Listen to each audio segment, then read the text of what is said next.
बिस्मिल्लाहिर्रहमानिर्रहीम। अस्सलाम वालेकुम दोस्तों, कैसे हैं? उम्मीद करता हूँ खैरियत से होंगे।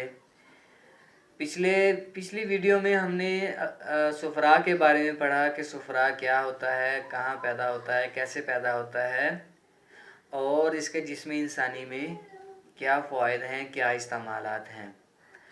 अब हम इसकी दूसरी किस्म गैर तबई के बारे में पढ़ेंगे कि गैर तबई सुफरा क्या होता है।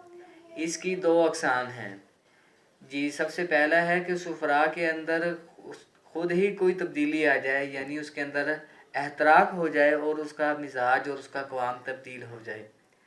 दूसरी किस्म यह है कि इसके अंदर कोई दीगर खल्त शामिल हो जाए। दीगर अखलात में ज़्यादा चांसेस हैं बलगम के शामिल होने के और सौदा के शामिल होने के। अब हम इसकी पहली किस्म का तज़किरा करते हैं कि सुफरा के अंदर बलगम शामिल हो जाए तो क्या होता है और उसको क्या कहते हैं। अगर सुफरा के अंदर रकीक बलगम शामिल हो जाए तो उसको सुफराए मिर्रा कहते हैं, और अगर सुफरा के अंदर गलीज़ बलगम शामिल हो जाए तो उसको सुफराए मुहैया कहते हैं।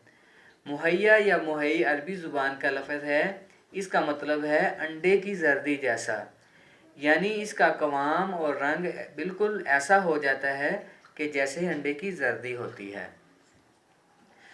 अब हम इसके अंदर मज़ीद इजाफ़ा करते हैं कि सुफरा के अंदर सौदा शामिल हो जाए तो क्या होता है।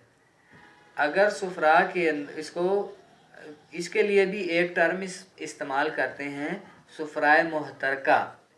तो हम इसके अंदर पहली टर्म का ज़िक्र इस तरह करते हैं कि अगर सुफरा जल जाए और जल कर राख हो जाए और उसके लतीफ़ अज्ज़ा सुफरा के क़वाम में मौजूद रहें तो उसको सुफरावी कहते हैं। ये ज़्यादा ख़तरनाक है। और अगर सुफरा के अंदर सौदा शामिल हो जाए तो उसको सुफरा सौदावी कहते हैं। ये पहले के मुकाबले में, पहले सुफरावी के मुकाबले में कम ख़तरनाक है। इसको सुफरा सौदावी कहते हैं।